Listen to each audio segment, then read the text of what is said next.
While I was in San Antonio, Texas, I stayed on the Riverwalk at the Drury Plaza Hotel. This is not to be confused with the Drury Inn and Suites, which is also on the Riverwalk, but about 2 blocks away. I'll be breaking up my tour videos into two. This one is just covering the room that I stayed in. The other video I'll be doing is covering the full hotel amenities. So definitely subscribe if you're interested. Entering my room via the hotel keycard, this is what you can expect. Now, I've traveled and stayed in quite a few hotels, and this is one of the first time I've saw so many security disclosures and recommendations, so probably because this is a high tourist traffic area, so you do want to be careful. As usual, there is an emergency map of the floor layout, and then there is your peephole plus physical door stopper if you need to open your door a crack, maybe to communicate through the door without fully opening it. But if you don't want anybody to access your room even by keycard, you can use the electronic deadbolt right there. And there's of course the regular do not disturb room door sign. Looking around, there's the light switch for the entryway, and then underneath this painting is your coffee maker, which have packets of regular coffee as well as decaf, plus some sugars.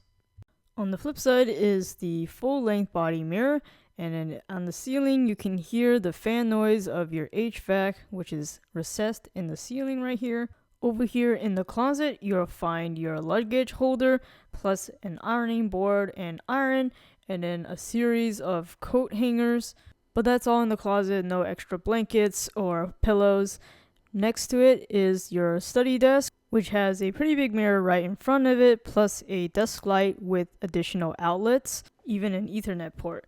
But if you want USB outlets, there are more on top of the desk here, and then this is just an advertisement for their restaurant bar on the first floor.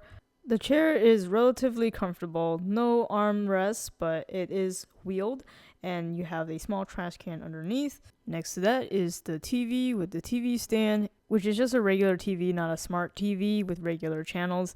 And now here is your remote cleanliness check. Yep, you can see just how greasy this remote is.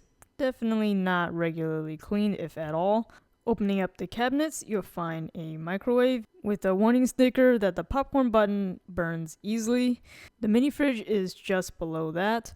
It doesn't have a freezer section or a way to adjust the temperature, which seems to be the trend these days from what I can tell. To the right, you'll find some pull-out drawers for storage.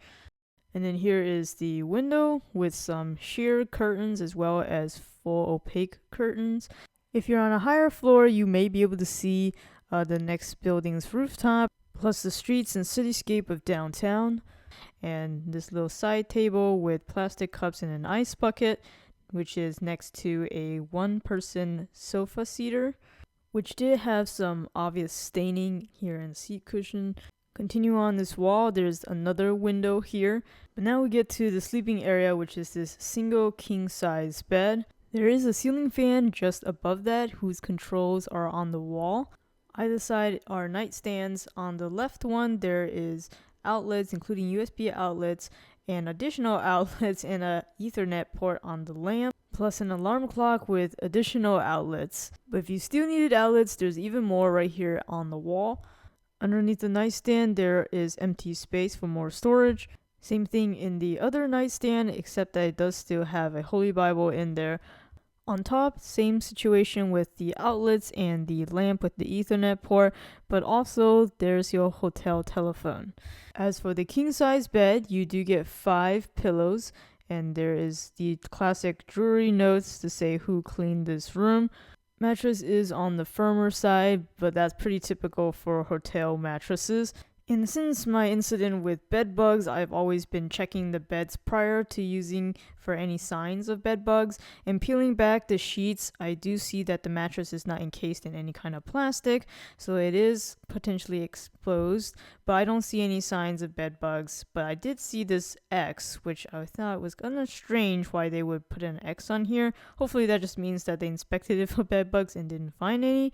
The frame does have some fabric, which would allow, bed bugs to cling on there a little bit easier. But again, no signs of bed bugs. Also didn't have any issues with bed bugs staying here. But I personally would have liked to see frames with less fabric. Just like the other Drury Plaza Hotel I stayed in, the bathroom entrance is closer to the bedroom than to the actual main entryway. And here it is. There's a framed mirror just above the sink with some kind of vintage looking lamps on either side. There is plenty of sink top space. In the corner you'll find tissues, a soap tray, and a face towel. Just below, hanging, you'll find one set of body towels. And in this nook here, you'll find the hair dryer, then a few more sets of hand or face towels in the other nook, and one hand towel already hanging. The other wall is where you'll find your outlets, so you can plug in your hair dryer and other electronics. Below the sink, you'll find another small trash can. Moving over to the shower area, it is a tub in this case. There's the bath mat hanging over there. It also has a regular shower head, and affixed to the wall are body wash, shampoo, and conditioner. Not my favorite hotel versions, but at least you get that. But if you want to bring your own toiletries, there are plenty of space all around the tub to do so. And just doing a quick spot check for cleanliness. Overall, I've been pretty happy with the cleanliness of Drury Plaza hotels. Then over here to the right is the toilets. Extra toilet paper on top of the toilet, and then there are additional body towels hanging there to make it a set of 3, plus another hook on the back of the door to hang another towel or maybe your clothes. The only other thing to point out is that the thermostat is mounted right here on the wall, and you have your regular safeties like fire alarm, smoke detector, and sprinklers mounted towards the upper part of the wall. Overall, I had a pretty pleasant stay here. No real issues with noise, and housekeeping has been good. And if you wanted to decline housekeeping, you can actually get additional points with their rewards program. There are definitely, some spots of wear and tear, but nothing too out of the ordinary. Overall floor condition has been at least visibly relatively clean. So yeah, can recommend this single king size room. If you're interested in the full hotel amenities tour, I'll be doing that separately on my channel soon. Make sure to subscribe to see it when it comes out. Thanks for watching.